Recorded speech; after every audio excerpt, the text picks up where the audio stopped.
Hello, good evening. This is U.S. Immigration Attorney Sharifa Tharpe. I'm here live to take your U.S. immigration related questions. I am also here to bring a good topic for you today. I'm going to talk about a specific scenario and the different forms of relief available under immigration law, depending on the type of scenario that applies to you. Now, keep in mind that this is not personalized legal advice. So if any of this feels in any way familiar, you should definitely move to schedule a consultation so we can discuss your particular facts and then confirm you qualify and get started. Thanks so much for the love. Now, the scenario that I'm going to be talking about is you're stuck here, you're undocumented, and it is because of a spouse.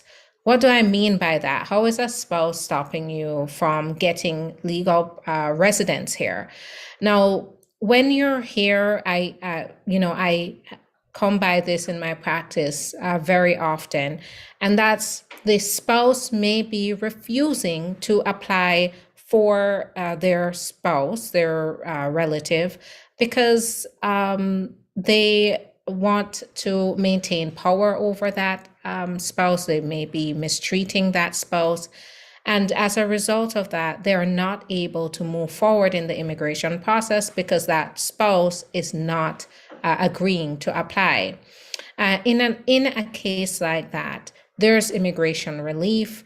Now, it depends. Now let's talk about a situation though where the spouse, in the case where you're going to apply for relief, that spouse will have to be a U.S. citizen or legal permanent resident.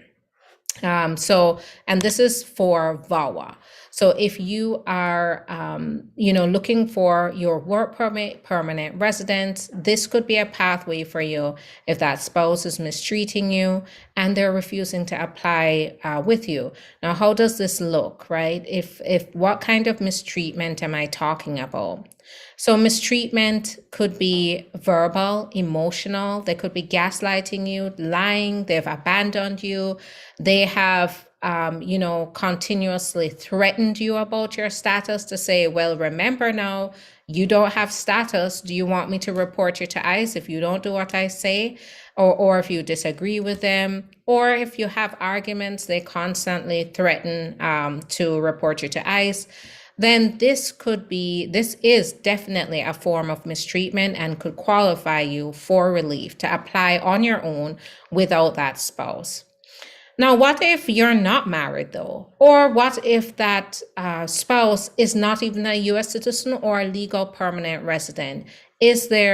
Are there forms of relief for you in cases like this? And there still may be. Now, I'll give you another scenario.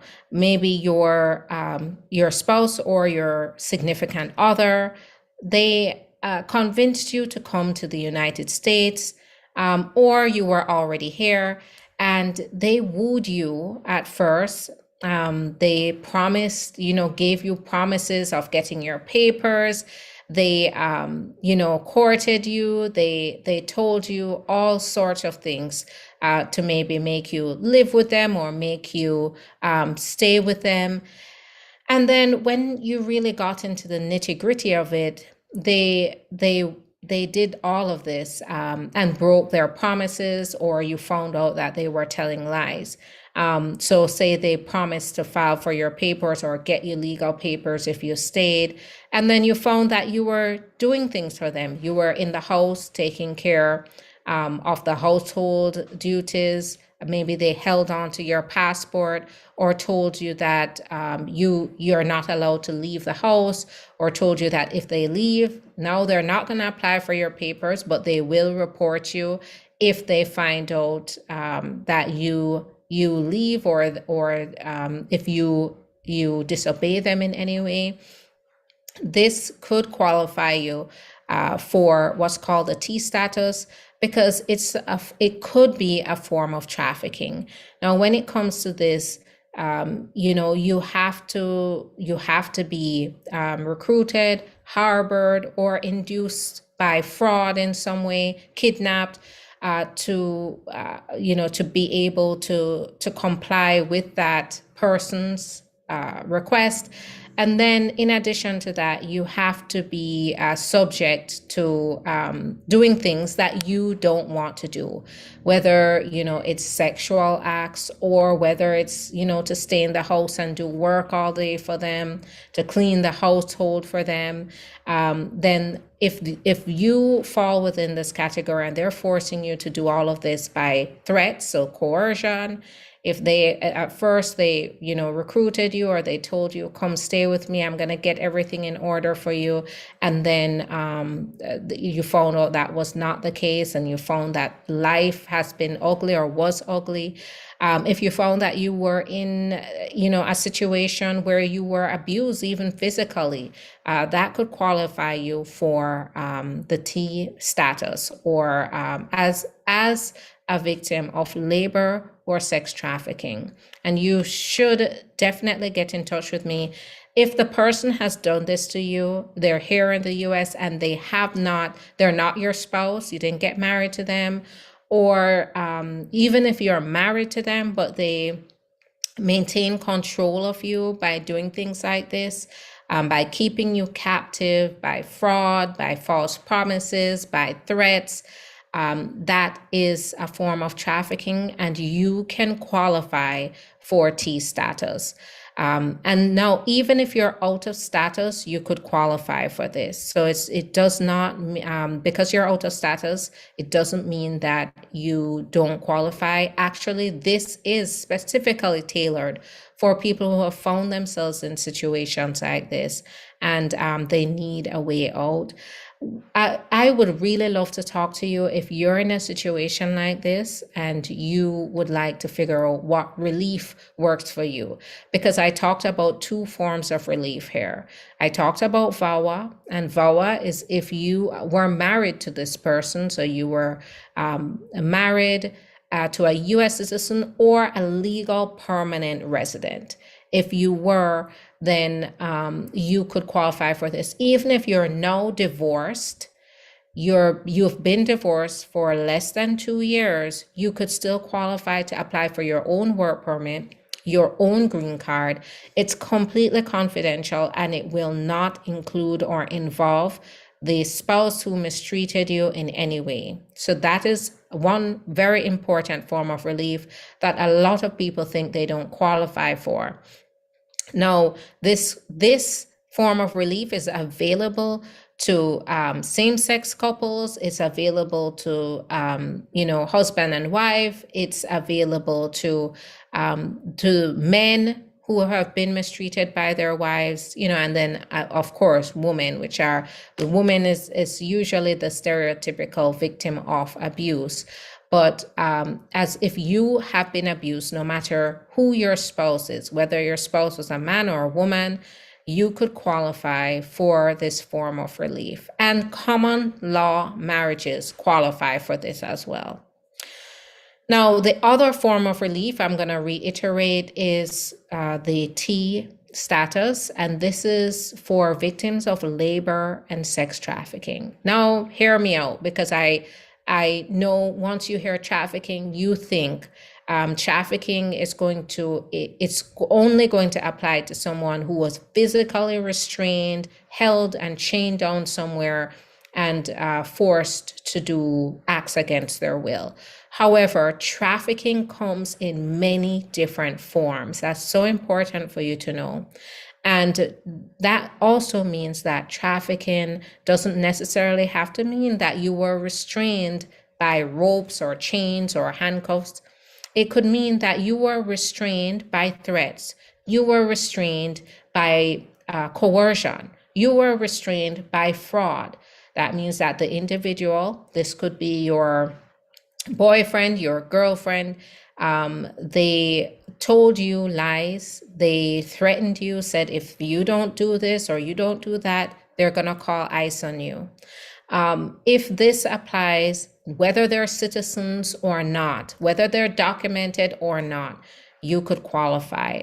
And it could also qualify to domestic violence situations where this person, they subjected you to violent threats, where you reported this already to authorities or the police to get assistance. This could qualify you. So the first thing you need to do is schedule a consultation. Let us talk about your situation and then confirm you qualify for these very important forms of relief. Not a lot of people know about these forms of relief, and a lot of lawyers miss this form of relief for people that are seeking assistance. So I would like to help you to determine whether you qualify and get started right away to get you that relief. Now, with this relief as labor trafficking victim, I take care of all the requirements for my clients. And once you've received an approval, you would receive your work permit for 4 years and the ability to apply for permanent residence. So it offers a potential path to permanent residence. If you have crossed the border without permission, if you have entered and now you've overstayed, this form of relief is tailored for you. And if you yourself, you've been arrested, many trafficking victims have been arrested because that arrest has somehow been connected to the trafficking, to the abuse that you are subjected to the mistreatment that you are subjected to. And so in cases like this, there are forms of forgiveness that they're willing to apply. And I also help my clients to get that forgiveness for any arrest or any inadmissibilities that they have.